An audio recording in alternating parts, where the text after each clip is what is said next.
Muy buenos días, bienvenidos a este Talk Call COP sobre el proyecto de ley en Cámara 017, Senado 384. Esta es nuestra segunda sesión. Nos reunimos para dar espacio a un nuevo evento para resolver dudas sobre el derecho a la intimidad del consumidor. Ante todo, agradecemos la gran acogida que han tenido estos espacios porque han sido diseñados para traerles a ustedes todo el acompañamiento y las herramientas necesarias para enfrentar estos desafíos que vienen por delante para el sector. Antes de iniciar, quiero darle gracias también a nuestro patrocinador Bambú BPO, asociado a Colcop, por permitir este espacio y al cual a ustedes los invitamos a aprovecharlo al máximo. También quiero contarles que la pasada sesión, para quienes no pudieron participar, la pueden encontrar en nuestra página web. El link se los vamos a compartir al finalizar esta sesión. Ahí encontrarán respuestas a varias de las preguntas que en principio realizamos, pero hoy vamos a continuar con esta segunda parte. Así que los dejo con la doctora Gloria, directora ejecutiva de Colcop, para dar inicio a este Talk Colcop. Bienvenidos. Muy buenos días, muchas gracias a todos ustedes por acompañarnos. Gracias, Joana, por tu presentación y gracias a todos los que están conectándose en este momento a este espacio. El pasado 29 de mayo realizamos la primera sesión de este espacio que en un comienzo pensamos que podría ser la única, pero resulta que en el desarrollo de la misma nos fuimos dando cuenta el impacto, la necesidad y que ustedes como audiencia o muchos de ustedes como audiencia esperaban que tuviéramos esta segunda sesión. Claro, es de gran impacto esta regulación que conlleva para todos en esta industria, para ustedes, para nosotros, muchos cambios que son clave en la interacción con los clientes. Entonces, por eso decidimos esta segunda sesión, pero teniendo muy claro que esta es con la interpretación de la ley por parte de expertos para su aplicación. A nivel de antecedentes, quienes no estuvieron en la pasada sesión, quiero comentarles que Colcop, desde el momento mismo en que fue radicado el proyecto de ley, que fue el 20 de julio del 2021, por el entonces senador Carlos Wills, tuvimos una primera reunión.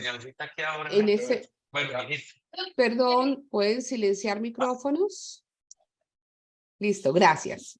En ese mismo mes tuvimos una reunión con el honorable senador en noviembre y con algunos miembros de Colcop, cuyo único objetivo era dar a conocer el proceso de cobro, las herramientas de analítica, el talento que hay detrás de la operación, las herramientas tecnológicas, la autorregulación que tenemos los asociados a Colcop, las buenas prácticas que se han venido implementando, además del sello de certificación RAC que se está emitiendo por las mejores prácticas en recuperación de cartera por un certificador internacional bajo metodología ISO.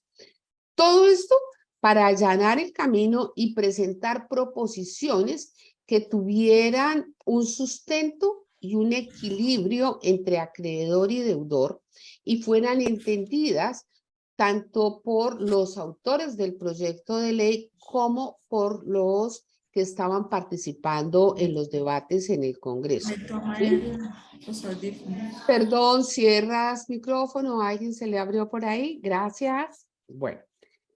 En ese orden de ideas, como les venía comentando, se realizaron 7 modificaciones a lo largo y ancho de todos estos debates. 7 modificaciones que fueron a partir de las proposiciones que realizamos desde Colcop y en las cuales nos acompañó la mesa jurídica compuesta de representantes, abogados de nuestras empresas asociadas y también de varios bancos a quienes agradecemos infinitamente a todo este equipo que nos ayudó a hacer estas proposiciones, las justificaciones y las propuestas de cómo estimábamos, así como con hechos y datos, la afectación a la industria. Es así como mm, así como el impacto al sector. Se logró primero hacer un cambio en el artículo 1 que era sobre el objeto del proyecto. Logramos los canales autorizados también hacer cambios en los horarios y periodicidad también, en el contacto a la balista o codeudor que en principio estaba prohibido y logramos el entendimiento de que no se podía prohibir. Mensajes publicitarios para productores y proveedores de servicios también, la prohibición de visitas al domicilio, logramos que nos excepcionaran al sector agropecuario y rural y microcrédito, hubiéramos querido que para todos, pero no se logró. Y una que nos dolió muchísimo fue consultar la situación financiera del cliente para ofrecerle alternativas. Solamente se logró, digamos que matizar ese artículo 7 y esa consulta, ¿sí? Lo último, pues, que se logró en orden de articulado de la ley es que en el artículo 10, lograr la entrada en vigencia en 3 meses una vez sancionada. Hoy en día la situación de la ley, salvo que en el curso de hoy se haya sancionado por el presidente de la República, está pendiente de sanción y entraría en vigencia en los próximos 3 meses. Bueno, luego de este contexto les comento que después de la pasada reunión recibimos un número importante de preguntas realizadas por ustedes o por otros asistentes a la sesión. Y esto nos dio mucho contenido para organizar la sesión de hoy, cuyas preguntas pues están orientadas es al marco legal y jurídico. Por ejemplo, recibimos otras preguntas que dicen, ¿cuál es la estrategia para poblar la base de contactabilidad de acuerdo a la norma? Recibimos otra que decía, ¿cómo aplican esto para los clientes multiproducto y cuando pertenecen a empresas del mismo grupo empresarial? ¿Cómo es el orden de contactabilidad? ¿Cómo realizar la implementación en intensidad de gestión por canales virtuales, contacto, guiones, etcétera? Y entendimos que, si bien es cierto, esta sesión de hoy es marco legal, marco jurídico de interpretación, le sigue un proceso que es el proceso operativo para esas mesas de trabajo que tienen que implementar la estrategia dentro de sus organizaciones. Entonces, como hoy la interpretación de la ley es jurídica, es de la norma jurídica, decidimos hacer un tema estratégico operativo alrededor de un taller. Y los queremos invitar a que asistan a ese taller si les parece interesante. ¿Cuándo vamos a hacer ese taller? Nosotros el 13 y 14 de septiembre tenemos el Congreso Internacional de Crédito, Recuperación y BPO. El día 13 son talleres y el 14 es la plenaria del Congreso. Entonces se nos ocurre que el 13, uno de los talleres va a estar basado en elementos clave y estratégicos para aplicar la norma en la operación, y esto da más profundidad sobre la interpretación, pero ya desde el punto de vista estratégico operativo. Entonces, pues es un tema no menos importante porque todo el Congreso y los talleres van a estar alrededor de la situación de cartera, lo que vemos, las perspectivas, los retos que tenemos que afrontar para hacer un cierre de año mucho mejor, ojalá, y eso esperamos, que lo que ha mostrado, lo que mostró la tendencia comenzando año y que ya en algunos casos estamos viendo que esa tendencia va mejorando. ¿Por qué? Porque a abril teníamos en cartera vencida 30.9 billones de los 678 billones de cartera total. Esto pues es el reporte de la superfinanciera, entonces eso amerita que le demos total atención y que aseguremos y aprovechemos al máximo ese momento de verdad que vamos a tener con los clientes una vez entre en vigencia la ley, que como les decía, es de 3 meses. Entonces, en pantalla les vamos a colocar muy rápidamente para que nos respondan si están interesados, si estarían interesados en asistir a esta sesión de talleres para enviarles la información pertinente. Nosotros bajamos estas respuestas de ustedes. Bueno, me disculpan que estoy hablando muy rápido porque es que realmente nos vamos a ir a lo que es la esencia de este espacio de hoy. Muchas gracias por responder sus preguntas. ¿Cómo vamos a iniciar? Vamos a iniciar con una exposición general de la ley que la va a hacer la doctora María Fernanda Pavón. Posteriormente, vamos a comenzar con una batería de preguntas que, como ya les decía, nos han llegado, las cuales iré realizando a cada una de nuestras panelistas del día. Y en caso tal que surjan nuevas preguntas, les vamos a agradecer que las vayan colocando en el chat para que al final del espacio podamos irlas respondiendo. Les agradezco que tengan sus preguntas en el desarrollo, durante el desarrollo de este espacio, para que no repitamos mucha pregunta o hagamos preguntas sobre temas que ya se han atendido. Bueno, ¿quiénes van a ser hoy nuestras panelistas y a quienes agradezco de verdad infinitamente? Antoinette Aldana, quien ya estuvo con nosotros la vez pasada. Antoinette es abogada y licenciada en Humanidades, tiene más de 10 años de experiencia en el sector corporativo, es máster en Propiedad Intelectual y Derecho de las Nuevas Tecnologías de la Universidad de Rioja, España, es experta en Derecho Comercial Contractual y Societario y desde hace 9 años se desempeña como directora jurídica y secretaria general de Nexa BPO, es una entidad del Grupo Aval asociada a Colcop. Alicia Suacha es economista con maestría en negocios y especialización en finanzas y mercadeo, con más de 20 años de experiencia en el sector financiero y de servicios de buró. Particularmente ha estado en toda el área de gestión de riesgos de crédito y actualmente Alicia es vicepresidente de recuperación de Mi Banco Colombia. Y María Fernanda Pavón, que es abogada, especialista en Derecho Comercial, es docente en Derecho Procesal, es la gerente jurídica de la Alianza SGP, también asociada a Colcop, y quien, como ya les comenté, nos dará una exposición general de la ley, pero también atenderá algunas preguntas. Insisto en que coloquen sus preguntas en el chat para ser respondidos. Bueno, y sin más preámbulos, le doy paso a María Fernanda Pavón, quien dará inicio a este panel. María Fernanda, bienvenida. El micrófono es tuyo. Muchas gracias. Gracias, Gloria. Buenos días a todos. Bueno, de nuevo, gracias por la invitación que nos hace Colcop. Creo que es un espacio fundamental. Como dice Gloria, dejemos los preámbulos y voy a hacerles como este contexto general de la ley a efectos de que podamos resolver las preguntas que vamos a tener hoy en la mesa. Bastante se ha hablado de este proyecto, a la intimidad de esta ley, y un temor teníamos los que estamos en el gremio de la cobranza y en sectores afines, porque decíamos, ¿qué va a pasar? No vamos a poder cobrar.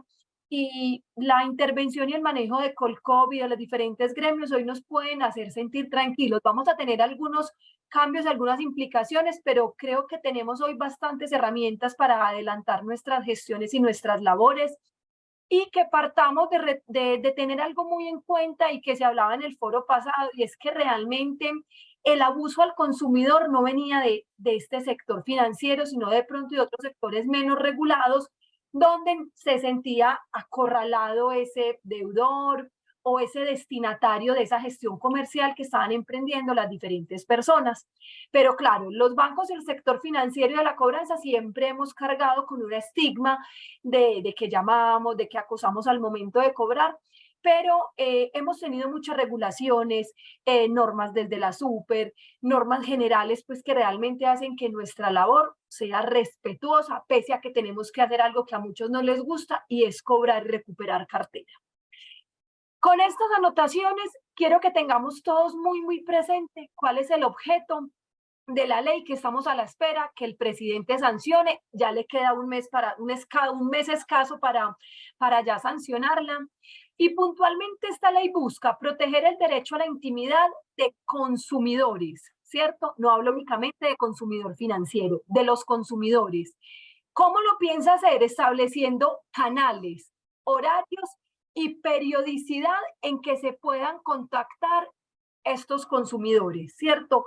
¿Y quiénes son los que hacemos el contacto? Ya sean entidades vigiladas por la superfinanciera o cualquier persona natural o jurídica que adelante gestiones de cobranza de forma indirecta por medio de terceros o así haya recibido cesión de obligación. Entonces va mucho más allá de una empresa específica que cobre y eso es importante porque vamos a ver que hay muchos gremios para los cuales esta norma sí puede generar algunas implicaciones y algunas exigencias adicionales. ¿Qué subyace esta ley y que todo lo tenemos que tener en cuenta? Es la Constitución Nacional y esa protección a derecho a la intimidad. Dos palabras claves adicionales, no solo de la persona natural, también de toda persona jurídica que sea titular de cierta información que se tiene que seguir respetando. Surge una ley, entonces, que estamos a la espera que quede sancionada. No es una ley larga, es una ley con unos artículos específicos y puntuales, pero que a la hora de empezar a ejecutarla nos va a traer y nos ha traído una serie de preguntas y de ahí la necesidad de este segundo espacio que estamos hoy teniendo con Colcop. Si quisiéramos resumir los aspectos relevantes, aquí en pantalla tengo 8 puntos que son los 8 puntos que resumen el eje fundamental de la ley que estamos esperando sea debidamente sancionada y de la cual desde ya tenemos que estar ocupados. Si bien vienen 3 meses para la vigencia que nos señalaba Gloria, una vez se sancione van a haber 3 meses, habrá que hacer ajustes e irnos acomodando a lo que va a pasar, a requerimientos del cliente, a peticiones. ¿Listo? Entonces, ¿cómo vamos a resumir esos aspectos relevantes de la ley para que demos paso a las preguntas tan interesantes de las que vamos a conversar? Entonces, la ley se ocupa en un primer momento de hacer referencia a todos los canales de contacto. Y que dice, existen diferentes canales por los que yo puedo contactar a un cliente. Llamada, correo electrónico, SMS, WhatsApp, habla incluso de la visita y son los diferentes canales que se pueden hacer. Cuando empieza a hablar de los canales, la ley advierte que va a haber unas limitaciones en este uso de canales. ¿En qué sentido se trata? Yo no puedo empezar a cambiar. Si ya contacté a un cliente y un canal me fue efectivo, no puedo pretender seguir localizándolo y contactándolo por canales diferentes. Y ahí es donde empieza a traernos limitaciones en que el deudor nos va a autorizar, el deudor o el titular de esos datos y de esa información nos va a autorizar unos canales para contactarlo. Y la idea es que si uno de los canales fue efectivo, en la misma semana no usemos canales diferentes para contactarlo. Respetemos el canal porque lo estamos contactando. Ya lo hablamos telefónicamente, listo. Vamos a ir profundizando porque vamos a ver, venga, ¿y cuándo efectivamente es contacto? Mientras yo no lo ubique y no lo conteste, pues podré seguir intentando mis llamadas, mis gestiones, mis mensajes, sean interactivos o no, para lograr tener respuesta. Pero lo más importante es, de cara a los canales, identificar que si yo logré canal por un canal específico, una comunicación directa con el deudor, voy a empezar a tener limitaciones. ¿En qué sentido? En que durante esa misma semana no puedo usar diferentes canales. ¿Listo? Entonces eso es lo primero. De la mano de eso viene la periodicidad del contacto. Muchas personas dicen, me llaman 3 y 4 veces al día. Yo ya les dije que hoy no tengo los recursos. Me dejan 5 y 4 mensajes de texto. Entonces, cuando se ocuparon y nos ocupamos como gremio de revisar el tema de la periodicidad en vista pues, del proyecto que ya estaba radicado, lo que nos están diciendo es solo un contacto por día efectivo por un mismo canal. Si yo hoy logré llamada telefónica a esa persona que necesitaba ubicar por este canal y en el mismo día yo no puedo hacerle más gestiones. Durante la semana lo puedo volver a llamar. ¿Listo? Entonces, ¿qué pasa? Me dicen, en la misma semana no use canales diferentes. Entonces uno va empezando a tener interpretaciones. No usar canal diferente en la misma semana. Entonces podemos concluir, y lo hemos hecho acá, es que en esa misma semana yo sí lo puedo volver a llamar o lo puedo volver a contactar. ¿De qué forma? Por el mismo canal que ya tuve contacto directo. Ejemplo, hoy, miércoles 6 de julio, hice llamada telefónica al deudor X, logré contactarlo, logré hablar con él y tener una respuesta. La ley nos dice, la periodicidad es que durante esa misma semana no lo puede contactar por un canal diferente. Entonces, varias cosas. ¿Cuál es la semana? La semana va de lunes a sábado. Entonces, si lo estoy llamando miércoles, yo sé que entre miércoles y sábado no puedo cambiar de canal. ¿Listo? El lunes siguiente podré usar un canal diferente sin ningún problema. Ahora, lo llamé hoy miércoles telefónicamente y la ley nos advierte que no puede haber contacto por el mismo canal, ni por diferente canal el mismo día. Pero yo mañana entonces sí lo puedo volver a llamar, no hay ningún problema. ¿Por qué lo puedo volver a llamar en la misma semana? Porque estoy respetando el uso de un único canal de contacto. Entonces podré llamar al cliente todos los días. Ojo, lo puedes llamar si ese es el canal por el que está logrando obtener contacto directo para que lo tengamos muy, muy presente. Y fundamental saber cuál es la periodicidad de la semana, lunes a sábado. Es que lo llamé el sábado, entonces tengo que esperar 8 días. No, porque el sábado fue el último día de esa semana. De la mano de esa periodicidad van los horarios.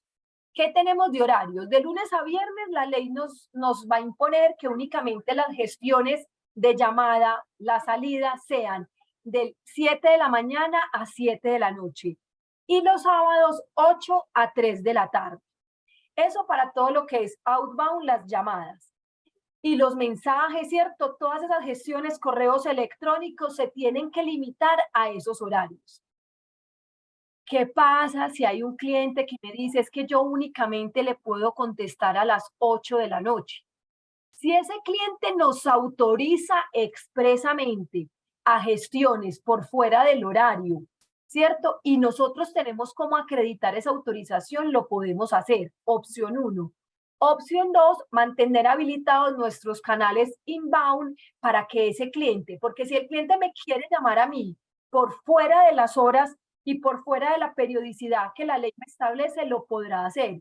Entonces yo quiero tener habilitados los sábados hasta las 5 de la tarde y los asesores inbound los puedo tener. ¿Por qué? Porque algún cliente me puede llamar y yo sí podré atender a ese cliente en ese horario. ¿Qué es lo que no puedo hacer? Proactivamente estar llamándolo en esas franjas horarias por las limitaciones que tenemos. Ya saben que nos van dejando sus preguntitas ahí. Creo que esas generalidades, pues por el público que sé tan especial que tenemos hoy, posiblemente ya lo conozcan, igual abiertos a lo que quieran profundizar. ¿Listo?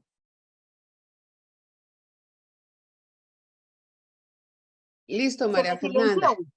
Sí, no, estaba yo silenciada. Listo, ¿ya terminaste con tu introducción, María Fernanda? Nos faltan 2 cositas más, Gloria, Listo, para que tengamos en cuenta. Adelante. Fundamental, contacto directo. El contacto directo solo lo vamos a entender cuando se logre una charla o conversación donde yo efectivamente sepa que estoy interactuando con ese deudor, donde haya pregunta y respuesta por parte de ese interlocutor. Y esto puede ser por un canal sincrónico o asincrónico. Puede ser por llamada o me respondió WhatsApp a las 2 horas. Desde ese momento hablo de contacto directo. No es haber dejado un mensaje, no es haber hablado que me contestó alguien y dijo que no era el celular, no. Que haya información específica de que es esa persona la que yo necesito, a la que estoy gestionando. ¿Listo? No podemos llamar a referencias ni cobrarle a referencias. ¿Listo? Salvo. Una cosa es que sean avalistas, codeudores, eso es otra categoría. No lo confundamos nunca con esas referencias personales. Y hay algo importante para las visitas. Las visitas solo se pueden usar a efectos de localizar al cliente. No podemos tener visitas con finalidad de cobro porque esas están prohibidas. Se tornan en que estamos digamos que afectando pues como ese espectro personal de la persona de llegarle a su lugar de residencia o de trabajo. Entonces, solo para localizar o actualizar datos. ¿Listo? Yo creo que con esto quedamos todos en unas dinámicas generales, Gloria, de la ley, para que podamos entonces darle paso a tus preguntas. Muchas gracias, María Fernanda. Sí, tenemos también nuevas preguntas en el chat. Entonces, vamos a comenzar contigo, ¿sí? De una. ¿Qué implicaciones hay para las empresas que manejan cartera del sector educativo? Perfecto, gracias, Gloria. Bueno, para quienes han leído a detalle pues lo que es el texto final de la ley, tenemos un artículo muy especial y es el artículo 5, que es un artículo que le da cabida y amplía en un espectro bastante interesante el objeto de la ley.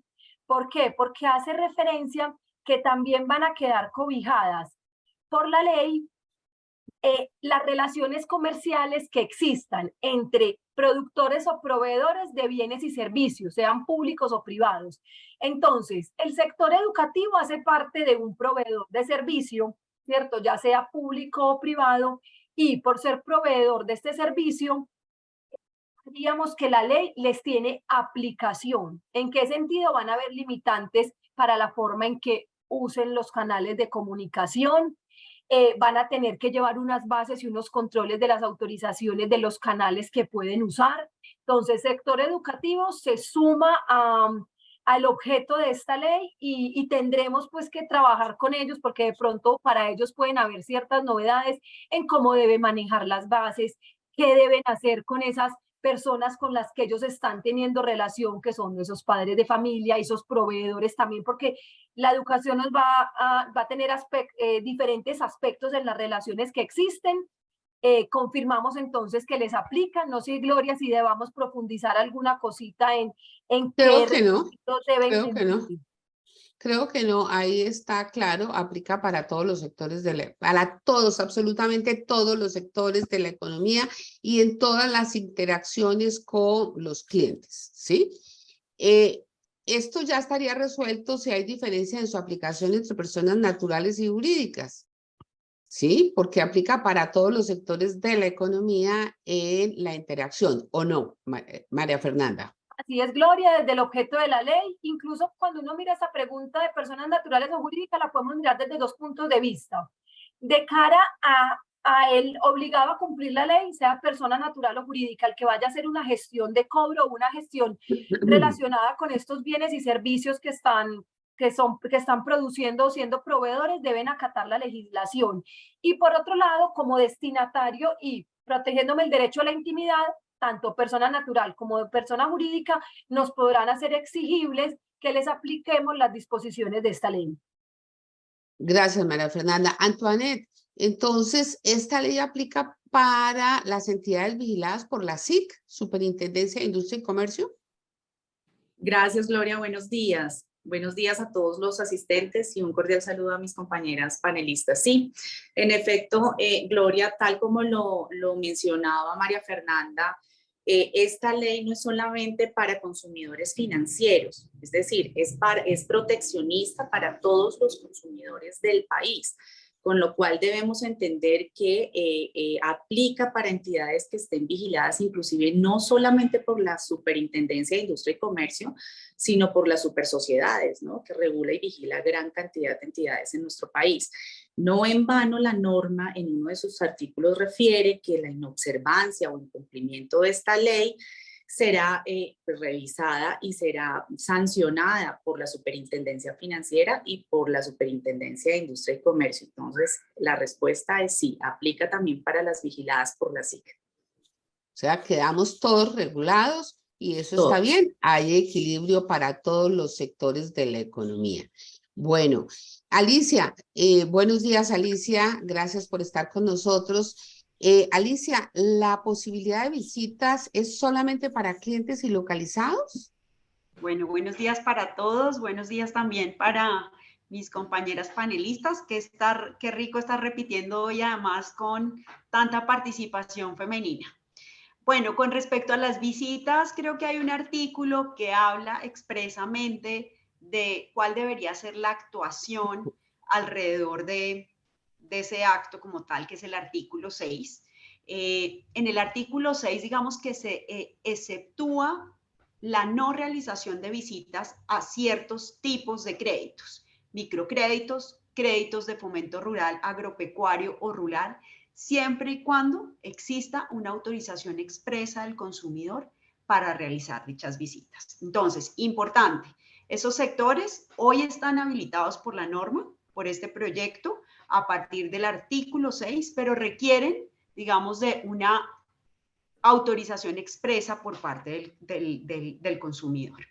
Importante, también nos abre la posibilidad para tipos de créditos diferentes a micro, fomento, agropecuario y rural, exactamente, para realizar visitas, ¿cierto? Siempre y cuando no tengamos información actualizada de ese deudor y que esto, digamos, esté documentado de manera adecuada en nuestros sistemas. Es decir, si yo tengo una información desactualizada de mi deudor, he hecho todo lo posible por contactarlo, ¿cierto? A través de teléfono, a través de email, de SMS, no he logrado un contacto directo, no he tenido respuesta por parte de ese deudor, ahí parece que está habilitado en ese artículo la posibilidad de realizar visitas. ¿Qué es importante? Que debe haber una debida documentación en nuestros sistemas de gestión de cobranzas, como lo hay hoy cuando se nos solicita por el cobro de ciertas comisiones, haber desplegado una actividad de cobranzas y tenerla debidamente documentada. Muchas gracias, Alicia. Bueno, Antoinette, el envío de mensajes de texto o mensajes de voz, Blaster, ¿también se restringe durante la semana? Bueno, aquí tendríamos que entender que la norma es muy explícita en su artículo 2 sobre la utilización de un solo canal a la semana. ¿Sí? Si estamos hablando de mensajes de texto, entendemos que este es un corredor de comunicación diferente al de mensajes de voz, que entendería yo que se puede hacer con un voice bot o con una llamada. Entonces, aquí tendríamos que diferenciar los dos canales que se utilizarían y en ese sentido sí quedaría restringida o prohibida la utilización de los dos canales en una misma semana. Entonces, como bien sabemos y como nos hacían la introducción, solamente a la semana, entendiendo lunes a sábado, de lunes a viernes de 7 a 7, y sábado de 8 a 3, puede utilizar un solo canal. No podría utilizar los dos. Ok, muchas gracias. Alicia, alguien nos pregunta que si se puede preguntar el motivo de pago con un texto sugerido. Algo así como, estamos consultando en nuestro sistema y se evidencia que no hemos recibido el pago. Disculpe, queremos saber qué pasó. Bueno, Gloria, ahí hay un artículo súper específico en donde se nos indica que debemos abstenernos por preguntar de manera directa cuál es el motivo o la razón de no pago por parte del cliente. Sin embargo, digamos que eso no nos exceptúa para poder ofrecerle herramientas que mitiguen la situación que el cliente está presentando en ese momento. Y para eso también hay mucha normativa, Circular 026 de 2017, que nos abrió la posibilidad de modificar, no solamente de reestructurar, en donde necesitamos entender cuál es la situación que tiene ese deudor, si es una situación de corto, de mediano plazo. Entonces, digamos que desde la óptica de implementación operativa, pues yo no puedo ir con esa pregunta de frente, pero muy seguramente yo sí voy a tener que establecer algunos cuestionarios sencillos que me ayuden a entender cuál es la situación financiera de ese deudor, por cuánto tiempo va a permanecer en esa situación financiera que lo tiene en este momento en aprietos, tiene en aprietos su flujo de caja que inhabilita o limita la posibilidad de que el cliente siga con esa obligación o respondiendo a esa obligación de manera adecuada. Entonces, un poco ahí el artículo 7 es claro, no puedo ir de frente con esa pregunta, sin embargo, yo tengo que seguir habilitando herramientas o alternativas de pago a ese deudor de acuerdo a la situación financiera. Entonces, ahí una encuesta socioeconómica que nos ayude un poquito a aterrizar cuál es la situación financiera, creo que va a ser la salida para poder entregar a ese consumidor realmente una solución que calce a las necesidades que tiene en ese momento y que también a nosotros, digamos, como entidades, pues no nos digamos, disfrace pérdidas hacia adelante, sino que efectivamente esté yendo con lo que es de acuerdo a la situación financiera que tiene el deudor. Gracias, Alicia. Has dicho algo muy valioso. Cuando yo discutía en el Congreso con las personas esta norma de no preguntar, yo diría que me dejaron callada cuando una grabación en la que me decían a una asesora preguntando, ¿usted por qué no ha pagado? ¿Sí? Y lo combinaba. Tú dijiste algo, no nos podemos ir de frente. Claro, los guiones, la interacción con los clientes ahora se nos vuelve algo de una analítica, una inteligencia y unos asesores muy bien entrenados en relacionamiento con los clientes. ¿Por qué? Porque eso se volvió, como dices tú, de frente. Y la grabación casi que regañaba al cliente diciéndole por qué no había pagado. Entonces, ahí se nos fue la regulación. Válido esto para que lo tengamos en cuenta en esos guiones y en las mesas de trabajo. Y como les dije en el ejercicio que vamos a hacer el 13 de septiembre. Bueno, Antoinette, hay confusiones y diferentes interpretaciones para la implementación. Puntualmente, y lo veo que en el chat están llegando muchas preguntas, ¿se puede o no contactar nuevamente a un cliente durante la misma semana si es por el mismo medio, llámese canal? ¿Y cómo se determina la semana? Ya María Fernanda lo había dicho, pero quiero que insistamos sobre eso. Sí, bueno, pues la semana se determina, como ya lo hemos mencionado, de lunes a sábado con el horario ya que hemos revisado de 7 a 7, de lunes a viernes, 7 a.m. y 7 p.m. y los sábados de 8 a 3. Y definitivamente yo puedo contactar, es lo que entendemos y lo que hemos analizado a lo largo, pese a las diferentes interpretaciones que todavía siguen haciendo diferentes organizaciones, sí se puede contactar a un consumidor varias veces a la semana, siempre que sea por el mismo canal. Aquí hay algo importante, Gloria, y tenemos que hacer hincapié en ello, y es, si yo logro el contacto con el usuario o con el consumidor en un día a la semana, en ese día no puedo volver a contactarlo. En eso sí la norma es clarísima. Yo lo puedo contactar varias veces a la semana por el mismo canal. Ojo, por el mismo canal, no por otro. Pero si logro el contacto en algún día de esa semana, es el único contacto al día, salvo expresa autorización del usuario que me permita volverlo a contactar o enviarle algún tipo de información relacionada con la comunicación o con la consulta o con la gestión de cobranza. Entonces, fíjate, esto hace poderosísimo, como decía yo antes, esa interacción con el cliente en ese momento, de verdad, tiene que ser magistral, porque ahí es donde vamos a lograr ese compromiso de pago para que el cliente no se sienta acosado y realmente lo que queremos es, uno, recuperar la creencia y dos, pues tampoco tener sanciones ni quejas de los clientes y que el consumidor realmente sienta lo que hacemos como industria y es atender a clientes en dificultades.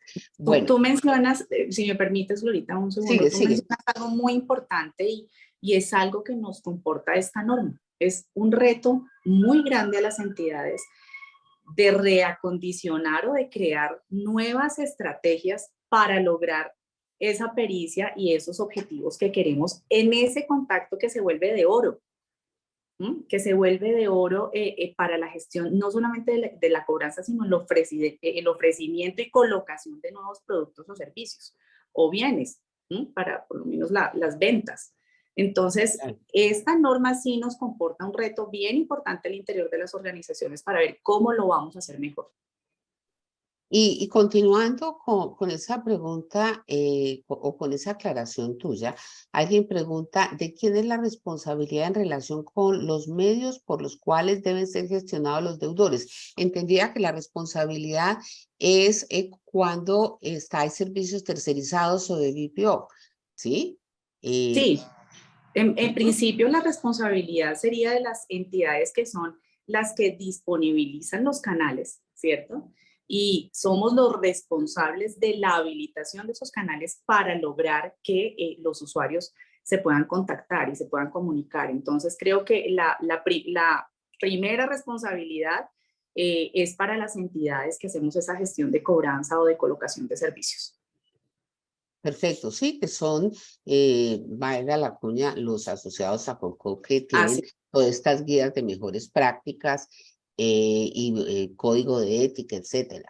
Bueno, María Fernanda, la base de datos que se debe llevar de las personas que no desean ser contactadas, ¿solo aplica para la gestión de ventas o también aplica para cobranzas, para gestión de cartera? Pregunta alguien. Listo, Gloria.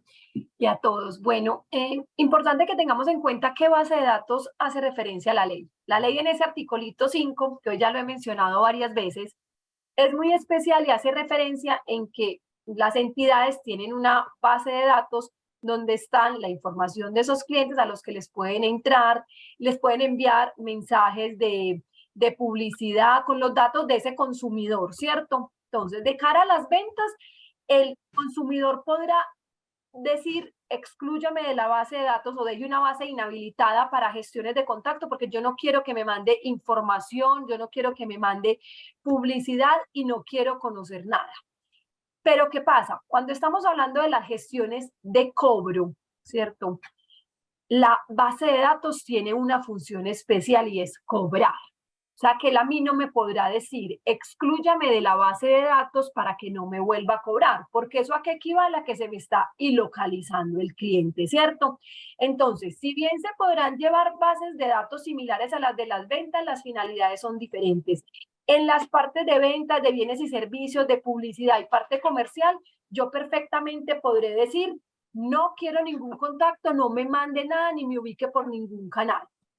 En las bases de datos de cartera, yo podré tener canales deshabilitados para algunos deudores, pero nunca una ilocalización del cliente. Si yo únicamente tengo un teléfono, una línea telefónica, él no me podrá decir, no quiero que me vuelva a llamar a este número. ¿Listo? Entonces hay que tener en cuenta esa salvedad por la finalidad puntual de ambas bases.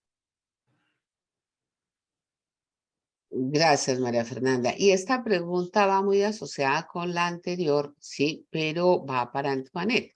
¿Por qué? Porque dice, la forma en que se seguirá realizando la cobranza dependerá del canal que el cliente autorice para el efecto. Yo casi que me atrevo a decir es que el cliente registre para el efecto, porque es que aquí no es que me autoriza o me desautoriza. Y la continúa diciendo, si el cliente no me autoriza ningún canal, ¿qué se hace en este caso? ¿Sí? O si el cliente me bloquea el canal de contacto que previamente ya autorizó, ¿qué hago?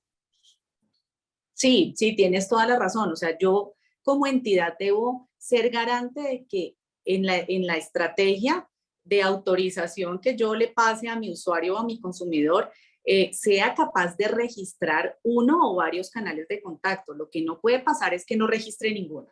¿Sí? Eso se tiene que volver un requisito dentro del trámite de la adquisición del producto financiero o de cualquier otro tipo de producto. Aquí es necesario también tener en cuenta que cuando uno se vuelve un usuario del sector financiero, pues uno adquiere unas obligaciones importantes y yo no me puedo volver ilocalizable a voluntad o libre albedrío, ¿cierto? Teniendo un formato donde me piden, por favor, seleccione unos canales de contacto. Entonces, sí la empresa o las entidades sí debemos garantizar que el usuario marque o registre, como bien tú lo mencionas, un canal de contacto porque pues, estaría evadiendo de alguna manera la responsabilidad que adquiere al volverse un usuario del sector financiero. Y esta, gracias, Antoinette. María Fernanda, ¿todavía hay alguna razón por la cual no se apruebe esta ley? No, Gloria, aquí ya estamos esperando que el presidente firme y si el presidente no firma, pues firmará el presidente del Congreso. Entonces, realmente esto va o va, ¿cierto? Ya estamos esperando a que empiece. ¿Hasta qué día pues nos va a tener esperando pero mejor dicho, ya todos tenemos que empezar a irnos adelantando a la implementación? Esto va o va, tienes toda la razón. Bueno, Alicia, ¿se puede indagar por la situación financiera del cliente en vista de que no es posible, según la ley, preguntar por el motivo de no pago? Yo sé que esta ya la habías atendido, pero la veo muy reiterativa, por eso te agradezco el énfasis. Claro que sí, Gloria. Entonces, digamos, como conversamos hace un rato, no me puedo ir de frente con esa pregunta, ¿cierto? Hacerla explícita y preguntarle al cliente por esa razón o motivo de no pago, como lo indica el artículo 7, pero yo sí sigo con sigo con la obligación de entregarle al cliente unas posibles opciones hacia adelante. Y para poder entregar esas posibles opciones hacia adelante, ¿a qué estoy obligado también? A entender cuál es la situación financiera de ese cliente. Y deber entender cuál es la situación financiera de ese cliente, posiblemente a través de un guión con unas preguntas que me indiquen si la situación que está presentando ese cliente es una situación de corto, mediano o largo plazo, de tal manera que podamos entregarle una herramienta de mitigación a esa situación que está presentando que calce muy bien con sus necesidades. Perfecto, muchas gracias, Alicia. Antoinette, si yo llamo a un cliente, genero un compromiso de pago y en la llamada, o él me dice, o yo le digo que hay que enviar un SMS o un correo, lo que se quiera, con los datos del compromiso y lugares de pago. ¿Son dos contactos por dos canales diferentes? ¿Puedo hacerlo? Sí, sí podrías hacerlo entendiendo en que en la llamada que logras el contacto, o en el primer contacto donde logras hacer el acuerdo de pago con el cliente, debes garantizar que ese cliente te autorice que lo vuelvas a contactar o le envíes información por el SMS. Si no tienes el registro de esa autorización, me temo que podemos ser objeto de alguna sanción por la autoridad competente. Es decir, dentro de nuestra estrategia tenemos que tener un manual de actuación muy riguroso frente a los registros de las autorizaciones en cada intervención. La respuesta es sí, lo puedo hacer siempre que en la llamada yo garantice la aceptación o la autorización del consumidor para volverlo a contactar por otro medio. Bueno, muchas gracias. María Fernanda, ¿esta ley tiene retroactividad? Gloria. Bueno, aquí hay que tener en cuenta algo con la retroactividad, y es que aquí, pues, los que son abogados de pronto tenemos claro el concepto, y es que tiene que ver qué pasa con las obligaciones que existen hacia atrás, ¿cierto? Entonces, la ley se sanciona hoy y empieza a regir dentro de 3 meses, pero no solo va a regir para las obligaciones que surjan en vigencia de esta ley, va a regir para todas las obligaciones existentes al momento de salida de la ley. Entonces, desde ese punto de vista, tenemos que decir, sí, va a ser retroactiva. No podemos decir, no, es que usted fue deudor bajo vigencia de otra ley, entonces yo lo puedo seguir llamando, no, para el 100% de nuestras bases de datos a las que les vamos a cobrar, pues de acuerdo a las personas que tenemos en el público, a los que tengamos que llamar, nos aplicaría la ley y confirmamos entonces que hay efecto retroactivo y no habría ninguna exclusión. En cuanto expresamente también la ley nos dice que deroga toda disposición anterior. Entonces, derogando toda disposición anterior, la única norma vigente en esta materia va a ser la que sancione el presidente. En interpretación para no abogados como yo diría que esta ley no es retroactiva porque se refiere a mi interacción con los clientes y es mi interacción a partir del día de hoy que resultó sancionada, independientemente de cuáles fueron las condiciones en que adquirí el crédito, pero la intimidad del consumidor está regulada a partir del día que se sancione y a partir del día que se sancione yo tengo que cumplir con los 10 artículos de esta ley. ¿Sí?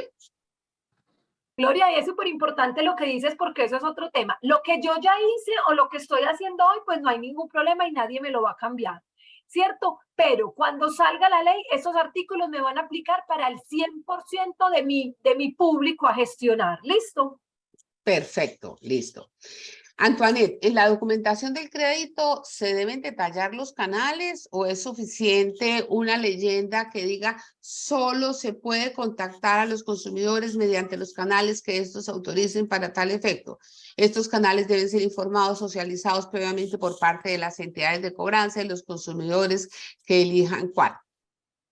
Sí, la recomendación aquí, Glorita, es que en efecto sí se detalle cuáles son los canales por los cuales podremos contactarlos. Es decir, inclusive es un beneficio para las entidades porque habrán entidades que habiliten unos canales que otras entidades no, por ejemplo. Entonces, sí, para mayor claridad y para de alguna manera conservar ese proteccionismo que refiere la norma hacia el consumidor, es necesario no hacerlo de manera general, sino detallado y particularizar cuáles son los canales que debieran ser utilizados para esa contactabilidad. Esa es la recomendación. Ok, eso implica que en el taller tenemos que pensar cómo sugerimos unos textos acordados para tenerlos en cuenta de aquí hacia adelante. Sí, de Bueno, acuerdo.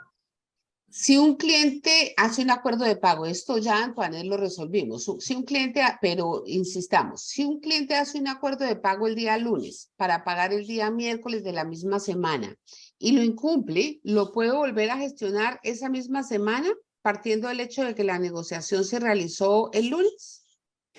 Sí, sí lo puedes volver a contactar, pero no porque la contactabilidad se haya dado el lunes.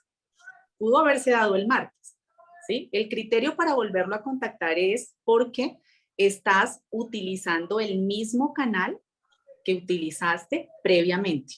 O sea, el criterio de la razón por la cual lo puedes volver a llamar no es porque lo hayas llamado a inicios de semana, sino porque estás utilizando y respetando la misma condición de canal para esa cobranza o generar nuevamente el contacto el miércoles.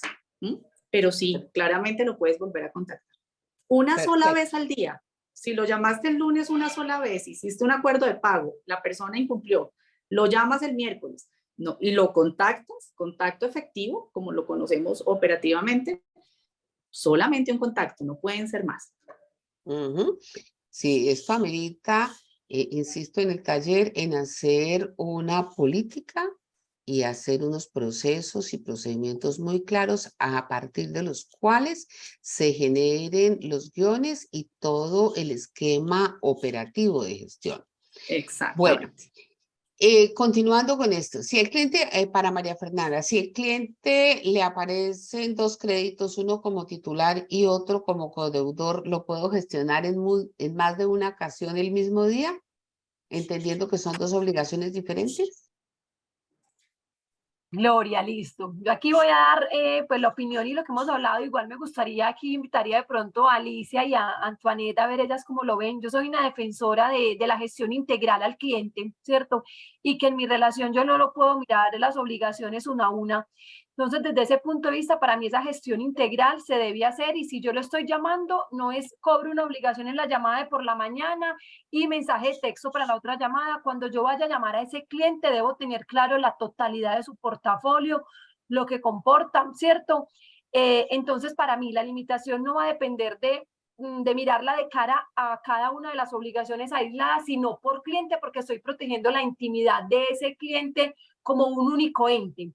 Entonces, esa sería como mi posición y que el hecho que en una sea codeudor y en otra deudor principal, para mí aplicaría una única restricción, una única limitación. Totalmente de acuerdo, María Alicia. Fernanda. Totalmente de acuerdo. Creo que, y lo hemos tal vez conversado con muchos compañeros del mundo de las cobranzas del sector financiero, a esta ley no hay que tenerle miedo.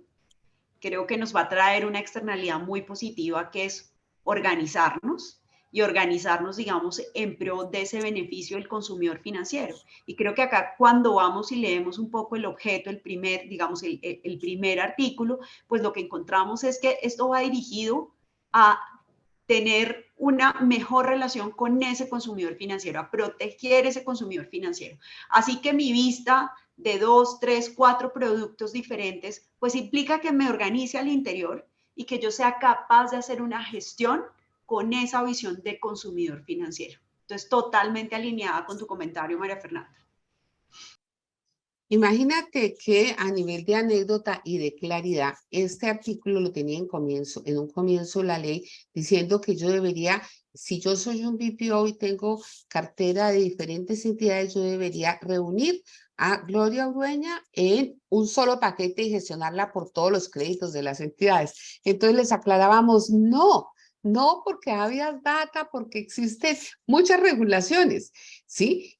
Se puede atender y gestionar a un cliente por entidad crediticia, por el acreedor único, a ese deudor único. Eso es importantísimo tenerlo porque nosotros por la 1566, ¿sí? Y bueno, por todo, se me escapa el nombre de la otra, tenemos que gestionar al cliente solamente con los datos de mi base de datos del originador, del acreedor principal.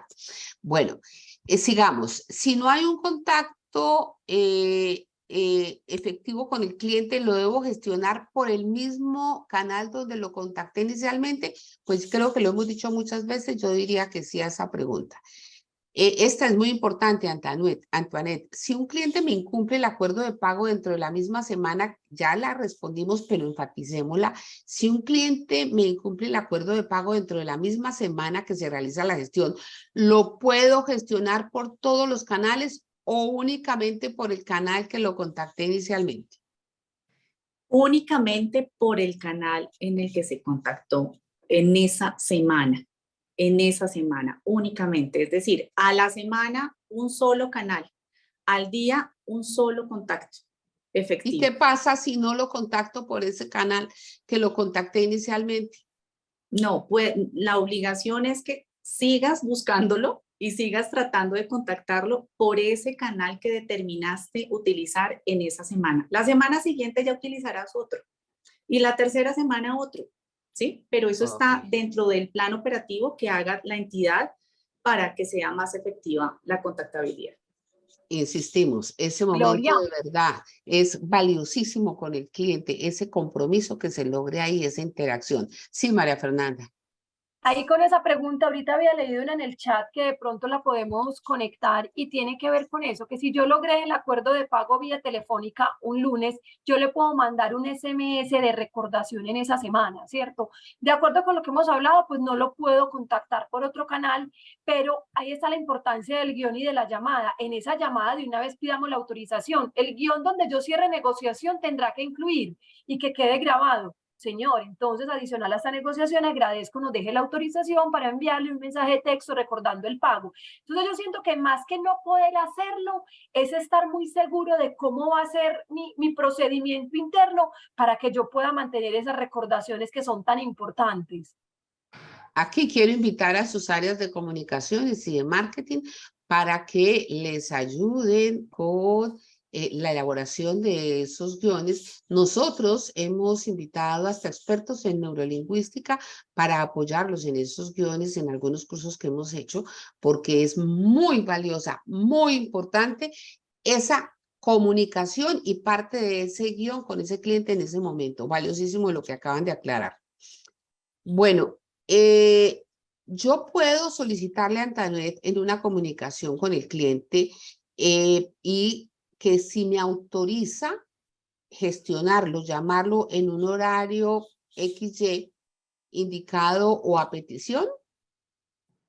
Sí, sí, absolutamente. Siempre que tengas esa autorización, inclusive la norma es clarísima en su artículo 3, que es el tema de los horarios, que si media esa autorización por parte del cliente, yo puedo acceder a realizar esa contactabilidad adicional o en horario diferente. Absolutamente sí. Ok. Alicia, esta ya la habíamos también indicado que si no es posible el contacto porque el cliente no contesta o porque va de la llamada por los diversos canales, que si es viable la visita de campo. Esta parte otra no la habíamos tenido muy claramente, ¿sí? Y si se le puede dejar cartas de cobro en la empresa donde labora o en su residencia. Te junté, hay dos preguntas. Bueno, pues digamos, las visitas, digamos que están expresamente permitidas para ciertos tipos de créditos, siempre y cuando tengamos la autorización expresa. Recordemos, microcrédito, créditos de fomento, desarrollo agropecuario rural, ¿sí? Pero tengo que tener una autorización expresa por parte de ese consumidor. Cuando, digamos, para créditos diferentes a estos tengo habilitadas las visitas, cuando no he logrado contacto y ese no contacto directo con ese cliente está documentado en mis sistemas. En ese momento puedo realizar una visita a su domicilio o a su lugar de trabajo, que es básicamente lo que de lo que nos está hablando el artículo 6. ¿Qué es importante, digamos, alrededor del tema de las cartas? Que hay que, como lo mencionó tal vez Antoinette hace un momento, hay que hacer una definición operativa de cuál va a ser mi actuar para generar ese proceso de recuperación. Y si yo esta semana entonces decido que mi canal de cobro van a ser cartas, pues puedo hacerlo a través de cartas, pero no puedo empezar a mezclar, no puedo mandar cartas y mezclar teléfono y mezclar SMS y call blasting, ¿sí? Tengo que decidir cuál va a ser el canal por el que voy a tratar de hacer esa gestión de recuperación durante la semana, ¿sí? Entonces, el proceso de cartas sigue habilitado. Ahí lo que hay que ver es qué tan efectiva puede ser una carta de este tipo, ¿no? Así es. Bueno, ya son las 12:02. A nuestras panelistas les voy a rogar que si nos quieren acompañar unos 10 minuticos más, 15 minuticos, mientras atendemos mucha pregunta que hay por el chat y tratamos de hacerlas con un sí o un no más rápidamente. ¿Les parece? Listo, muchas De gracias. acuerdo. Bueno, hay una pregunta, están un poco largas, pero me dice que si yo contacté por un bot, ¿sí? Al cliente y él no acepta el acuerdo de pago, ¿el próximo contacto puede ser por este medio o puedo llamarlo telefónicamente? ¿Quién quiere contestarlo muy corto? Si quieres, Glorita, hacemos hincapié en lo mismo. Es decir, si el canal fue un bot, un voice bot, ¿cierto? Debemos seguir utilizando por esa semana ese mismo canal. La norma es muy clara. Yo veo que hay muchas preguntas en este sentido y es la no utilización de varios canales a la semana. Eso tenemos que tenerlo muy claro. Solamente podemos hacer un contacto efectivo una vez al día. Entonces, si el canal fue un bot, tendremos durante esa semana que seguir haciendo la comunicación o la búsqueda de la persona por ese bot, por ese mismo medio. Me preguntan en caso de las telcos que si envían la comunicación al cliente en cartas, diciéndole que seleccione un canal de contacto de su preferencia y no obtienen respuesta, ¿cómo hacemos la gestión? Yo diría que esta respuesta es amplia y queda para nuestro taller porque tenemos que mirar todo el impacto que conlleva, ¿sí? Bueno, si no tengo contacto por ninguno de los medios con el cliente, puedo consultar donde labora por medio de internet y contactarlo donde labora y dejarle mensajes de que se contacte con el acreedor. Esa yo creo que es para María Fernanda. Gracias, Gloria. Sí, total, ahí hay un tema y aquí ya estaremos afectando de poder investigar, sí, pero recuerden que uno tiene que informar cómo obtuve, es decir, yo a los datos que puedo contactar al cliente son los datos que él me autorizó para gestionarlo, ¿cierto? Entonces hay unas solicitudes de crédito, la información que repose ahí. ¿Qué habría que hacer? Que en esas referencias, en esos datos de donde labora está la información. Si yo no tengo un soporte de un documento donde él me dijo, o una llamada donde me dijo, es que trabajo en tal parte, ese es el teléfono de mi oficina, esa búsqueda que yo haga en redes sociales, en los portales de pago de seguridad social, no será una búsqueda autorizada, además que estaríamos violando también temas de habeas data adicional a esta norma que está próxima a sancionarse. Sí, tenemos que tener en cuenta la 1266 y la 1581 que se me habían volado ahorita de la memoria. Bueno, está prohibido, esta es otra pregunta y la voy a responder yo. ¿Está prohibido contactar al empleador del deudor para realizar la gestión de cobro? Sí, toda la vida, por favor, eso lo prevé la ley. No podemos contactar al empleador en ningún caso. Bueno, si a un cliente lo tengo con cartera castigada y al mismo cliente con un producto en cartera vigente, son dos casos diferentes. Alicia nos había aclarado eso. De acuerdo, hay que hacer una gestión integral. Normalmente, digamos, entre las mejores prácticas que uno tiene de cobranzas es aplicar una ley de arrastre y me lo llevo ya con ese crédito vigente y lo gestiono como un cliente castigado y logro una negociación global con ese cliente. Aquí es importante, Alicia, construyendo sobre tu idea, es gestionar ese paquete y esa ley de arrastre por entidad, ¿no? Por entidad, que es importante aclarar. Sí, para los BPOs, pero fundamental. Sí, total. fundamental, de acuerdo. Sí, pero bueno, Antoinette, ya que tienes el micrófono, ¿qué pasa si la llamada de cobranza la responde un hijo o un familiar del deudor? ¿Se puede hacer un intento el mismo día? Eso sería considerado como un no contacto o como un no contacto directo. por lo cual tú podrías seguir realizando la contactabilidad por el mismo canal, el mismo día. Ok, listo. Alguien pregunta que si esto aplica tanto para gestión de cobranza también como llamadas de ventas. La respondo de una que sí, para que podamos avanzar. Esta ley protege a todos los consumidores independientemente de que sean de crédito, de productos, de servicios, de telcos, lo que sea. ¿Sí? A Sí, todos. ahí tal vez, Glorita, digamos, reforzar el artículo 7, perdón, el artículo 8, en donde hay algunas gestiones que están exceptuadas por esto que estamos definiendo de periodicidad, canal e intensidad, que son básicamente las que tienen que ver con enviar información a solicitud del consumidor, ¿sí? Entonces ahí conecto mucho con algo que dijo María Fernanda y es, yo tengo que tener la habilidad de cuando estoy haciendo una negociación, preguntarle al cliente si puedo volver a contactarlo para ratificar su pago, en fin, o sea, ahí se nos abre una posibilidad para hacer alertas de fraude o transacciones inusuales, ¿cierto? Entonces yo puedo estar contactando al cliente en cualquier momento, a cualquier hora, para informarles sobre esas transacciones inusuales, para confirmar operaciones monetarias y para temas relacionados con ahorros voluntarios y cesantías. Perfecto, buenísima aclaración, Alicia. Este énfasis tenemos que tenerlo muy, muy claro. Si el cliente no está contactado, ¿puedo alternar canales? Sí, hasta contactarlo en la semana. Claro que sí, esa ya la hemos respondido. Sí, alterne sus canales hasta que encuentre el canal idóneo y ahí es donde juega un papel importante esa analítica, esa información que ustedes recopilan en desarrollo de la gestión para saber cuál es el canal de mayor contactabilidad con el cliente. Para los clientes que tienen la costumbre de colgar después de identificarse, ¿podemos volverlos a llamar en ese día y por el mismo canal, María Fernanda? Si el cliente contestó y colgó, ahí uno diría el contacto directo es cuando yo logré interacción con el cliente, ¿cierto? Para mí ahí no habría contacto directo y lo volvería a llamar. Ya si expresamente me dice no estoy interesado, no puedo negociar, ¿cierto? O digamos que ya que sí, que haya una respuesta de él, pero la llamada vuélvale y márquele. ¿Cierto? Estamos, Alicia le vi que también me apoyó y a Noé.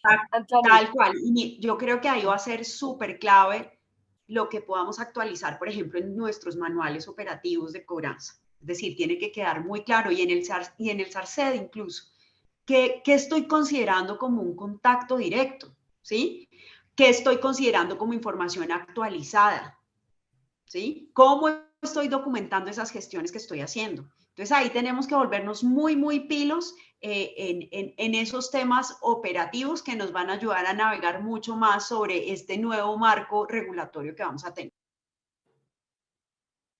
Importantísimo. Hay una pregunta que me parece valiosa y dice, en el caso de servicios públicos, ¿cómo aplicaría, dado que en la mayoría de las veces el titular del servicio no es el que cancela la obligación? ¿Quién me la quiere responder?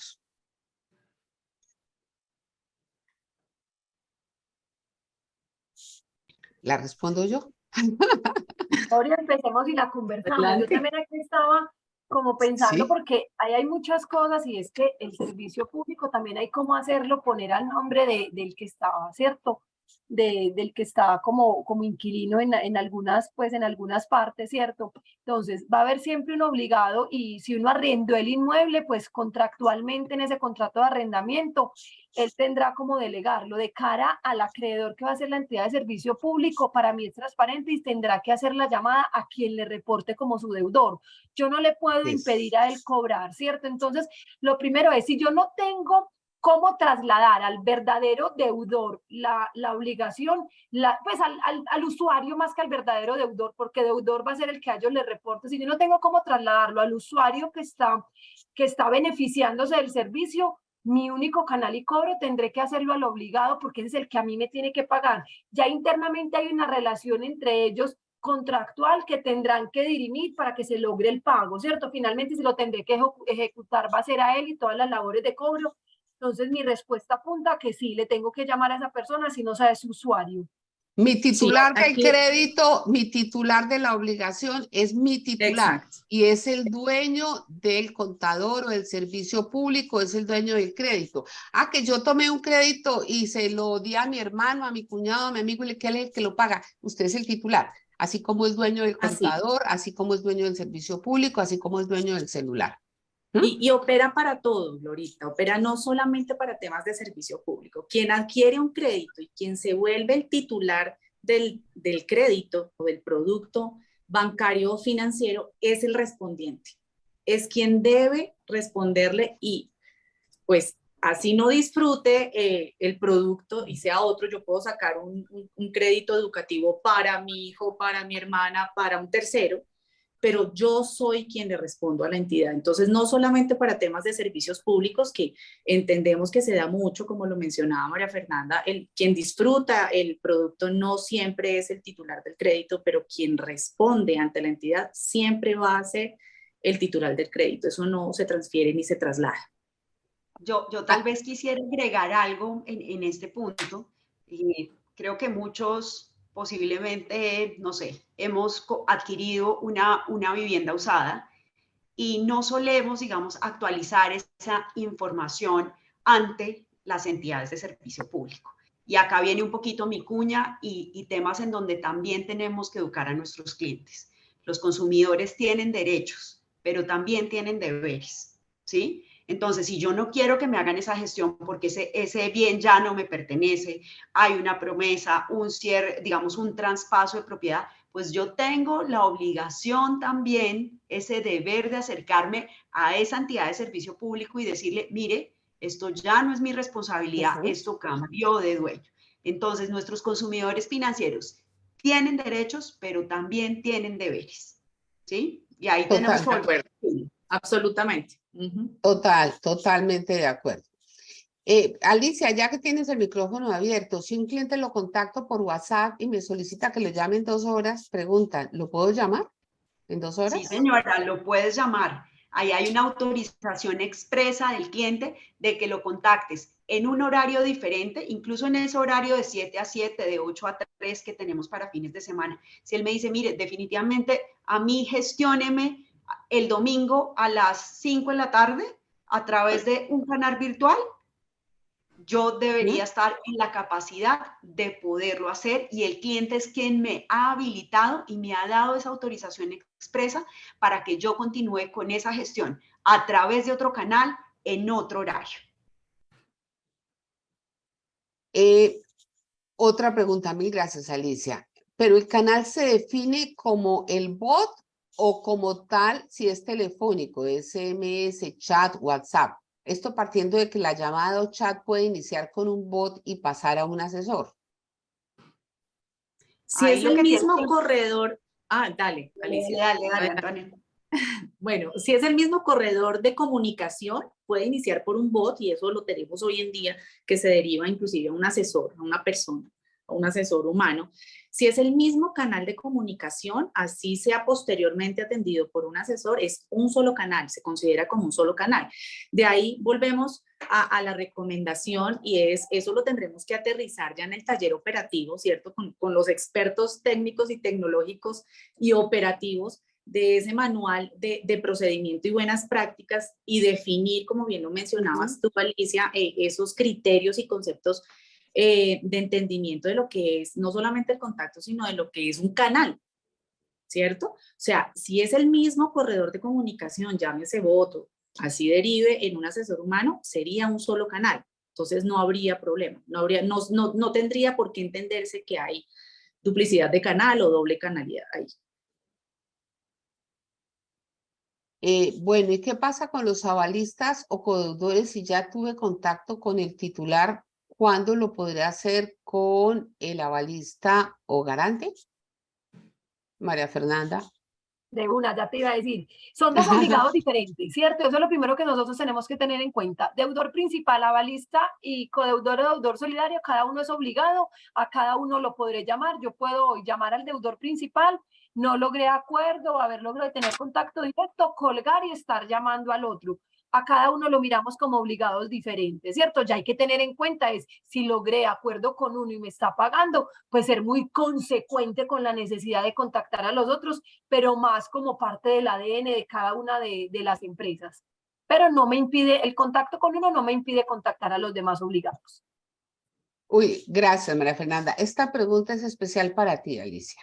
Si tengo un deudor con 3 obligaciones y tengo a 3 empresas externas, yo no hablo de casas de cobranzas, 3 gestores externos o empresas externas para que le cobren, porque tienen diferentes moras, ¿lo puede llamar cada externo por su separado?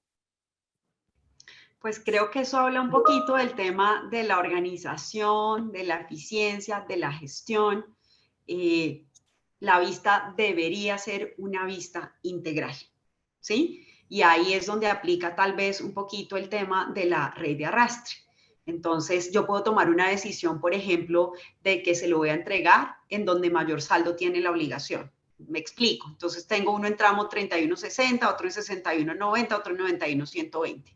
En el de 91.120 tiene 100, en los otros dos tiene 20. Entonces, mi decisión puede ser, me voy y entrego al que tiene 91.120 la relación completa del cliente, ¿sí? Por mayor mora o por menor mora o por mayor saldo, pero creo que ahí las lógicas se van a volver súper relevantes, porque lo que busca esta ley básicamente es proteger el consumidor financiero y mi gestión debería buscar suavizarla hacia ese consumidor financiero. Entonces yo sí creo que ahí hay cosas para repensar, diferente así, en un BPO, por ejemplo, tiene un cliente que le llegó por la entidad 1, por la entidad 2 y la entidad 3. ¿Por qué? Porque ese cliente, cuando habilitó a la entidad 1, a la entidad 2 y a la entidad 3, pudo haber entregado datos de contactos diferentes. Y yo no puedo decir, lo voy a mirar como un único cliente, voy a juntar esta información y a gestionarlo. No, no, ahí sí creo que hay que mantener la información de cada una de las entidades. Y al interior de cada entidad, si tengo diferentes BPO, pues mi sugerencia un poco desde el lado de la operación sería, busquemos cómo, para dónde mandarlo completo, visión cliente. Exacto. Bueno, ya se nos acaba el tiempo y acabas de cerrar con una frase muy valiosa, visión cliente. El centro de esto tiene que ser el cliente y esta regulación va para lo que es el centro, el cliente. Nosotros como ecosistema crediticio debemos trabajar por mantener a los clientes dentro del sistema formal crediticio. Esa ha sido la política, ha sido el énfasis de Colcop. Tenemos a los clientes en mora que son clientes sin dificultades, pero esas dificultades se superan. Y yo no puedo alejar al cliente de la entidad financiera que le originó el crédito, ni lo puedo alejar del sistema. Tengo que buscar retenerlo dentro del sistema con todo lo que prevé esta ley, con todas las herramientas que habla la circular 26 que ya mencionaba Alicia. Hay muchos mecanismos para mantenerlo dentro de ese sistema formal crediticio. Luego, volvemos a lo que hablábamos, el centro de esto es el cliente, pero la estrategia está a tener unos procesos bien definidos, muy claros y unos asesores para el cliente cuando el proceso lo amerite, que manejen esos momentos de verdad de una manera muy, muy poderosa para retener al cliente. Luego, la visión comercial, la visión de marketing tiene que estar totalmente integrada con lo que son los procesos de recuperación de cartera. Bueno, yo quiero darle un aplauso a nuestras panelistas muy lucidas. Nos pasamos 5 minutos más del tiempo. La verdad es que ha sido un espacio maravilloso. María Fernanda, Antoinette, Alicia, a todos los asistentes que han estado durante esta jornada. Gracias por su asistencia a este espacio. Seguiremos pendientes de atender sus inquietudes, de apoyar en el desarrollo de esta ley y como les decía, los esperamos el 13 y 14 en el Congreso Internacional de Crédito Cobranza BPO. Vamos a tener, como ya les decía, un taller específico para hablar sobre ese modelo que va detrás de todo este marco jurídico de interpretación para desarrollarlo con mucho cuidado, porque lo que nos interesa es que ustedes puedan hacer su gestión lo más oportuna, lo más acertada y lo más productiva posible. Nos vemos entonces. Muchas gracias. Que tengan un resto de día y un almuerzo delicioso.